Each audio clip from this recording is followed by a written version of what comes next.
If you're wondering why these e-paper tablets are so popular right now, I'll discuss some of the reasons and why they're even outselling e-ink readers by about 5 to 1 right now. A lot of people talk about how their iPad can do the same thing, but an intentional, purposeful device like this can really be an invaluable tool. Whether you're a business professional, a student, or even an artist, these analog devices can help you trim down the amount of notebooks you need to carry and bridge the gap to the digital world as well. For me, it's changed my way of organization completely. I think there's a very good reason we're seeing a resurgence of these digital analog devices like film cameras and vinyl. There's something intrinsically special about them that can't be replicated. They really reduce your screen time and help increase your focus. Here's a conversation I had with Kit on the subject. I want to talk a little bit about the actual sort of the benefits of having a notebook and really why these digital notebooks and why over paper, why do handwritten notes matter in 2024. And I was thinking about these pages that I made way back on Remarkable One, and they've carried over here. I was thinking about these little diagrams that I drew from, it was during COVID times actually. So these were online lectures and I was sitting with the Remarkable One, and I don't remember all of the detail of this Keter 8 steps to change method here, this kind of is a leadership model. I don't remember everything about the lecture where he talked about this idea of weighing the pig. Have you heard this idea? Like you're constantly measuring rather than actually feeding the pig, right?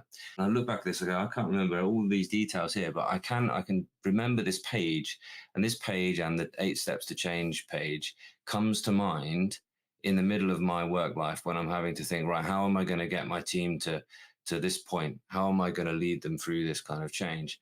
And my point's not about the leadership model. My point is when you make notes in this way, it lives with you. Like 3 years later on, I'm still imagining this page of notes that I made during a lecture about change when I'm trying to do that thing. And I think that's why it really resonates with people like us, professional people, knowledge workers, who are working on their computer, which is this kind of difficult to control sometimes, this huge thing that we have to get through the software and can be incredibly powerful, incredibly useful.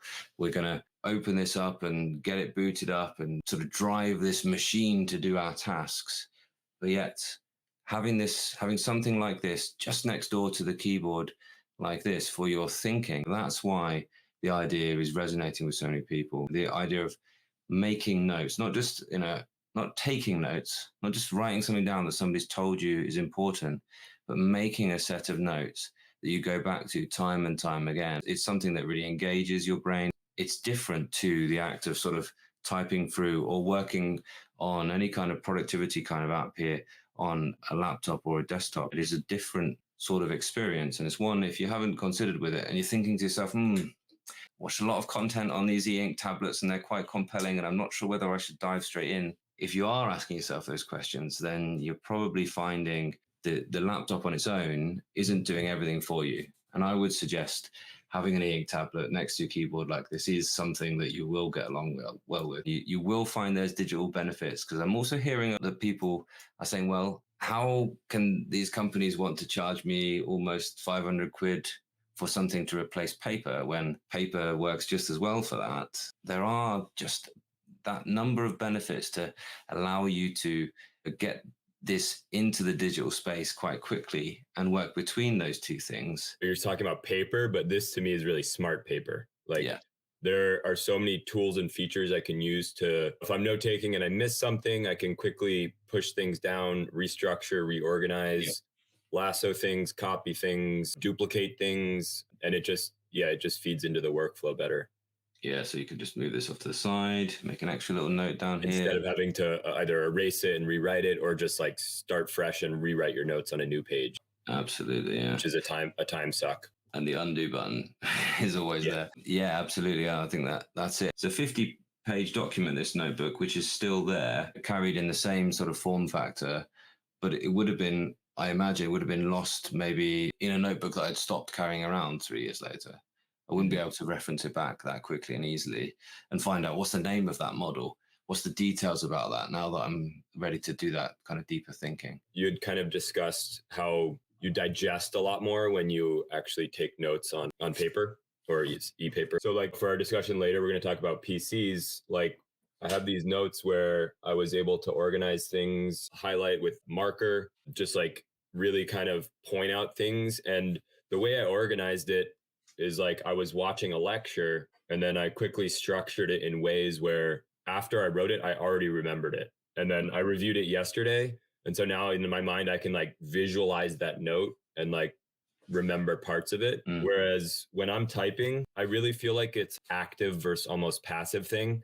When I'm typing so quickly that yes, it's like I'm getting my thoughts out on the paper, but I'm not remembering a lot of it because I'm not like writing every single stroke of every single letter. So I think personally for me, it's a very active thing when I'm taking notes like next to my laptop with the Nomad or the Remarkable versus typing, which I can type relatively quickly. So it's like autopilot almost. It's kind of like you're getting the idea out, but you need to form that idea for that typing to be really, really focused and meaningful and contain that deep knowledge, that wealth of knowledge. And I've just shown you a little bit of those notebooks that I then had to organize that into the final kind of project, the write-up of my senior leaders course that I was doing. Having those notes to go through those made that process of then typing was just like, it was far less broken because I wasn't having to think about that, move off the tab, go to a different place to find that bit of research again. But it was right there on the Remarkable next door to my laptop that I was typing away on.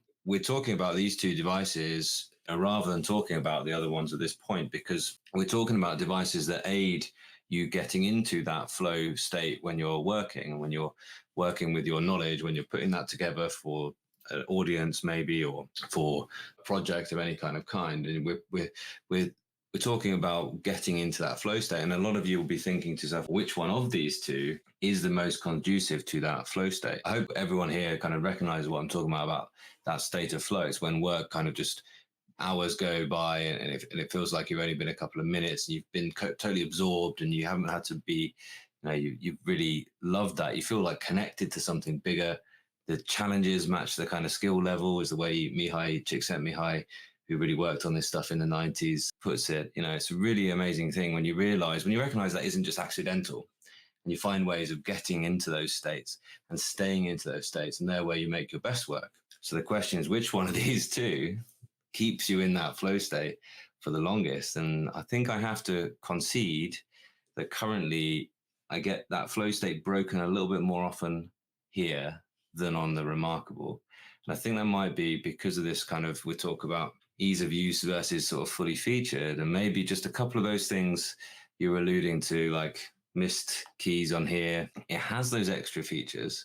There's a really good quality of life improvements, how they're referred to quite a lot. But if they don't work every time, or if you're like, what was that gesture again that takes me back to there? Or, where's my homepage? Like any of those little things. Yeah. Maybe there isn't as flowy a device. And when I made a scoring system for my reviews, a really clever commenter said, add a subjective box. And I think the subjective box is where the Remarkable is king, really.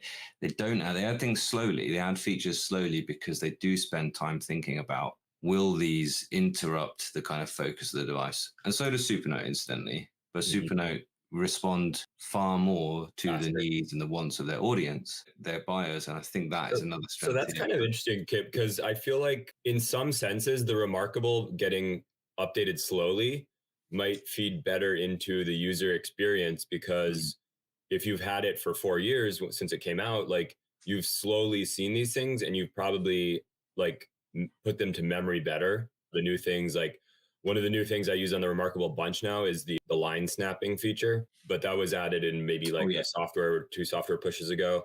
Yeah. But it's just all those little things. Like I just remember now because there's only like 1 or 2 big updates every time. The last time when we had talked about the Remarkable, I think they had just added the kind of Android feature where you can select text and like choose the endpoint and stuff. Yeah. Which is, a little late to the game, but yeah. It's like when a new feature comes to the Remarkable, you're very aware of it, I think.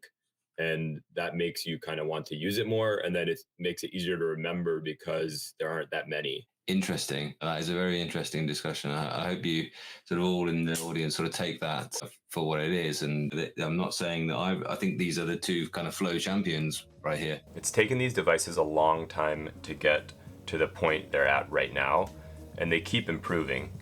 If you want to see more content related to these devices, you can check out my productivity tools playlist or check out a video here I'll link for you. Thanks for watching.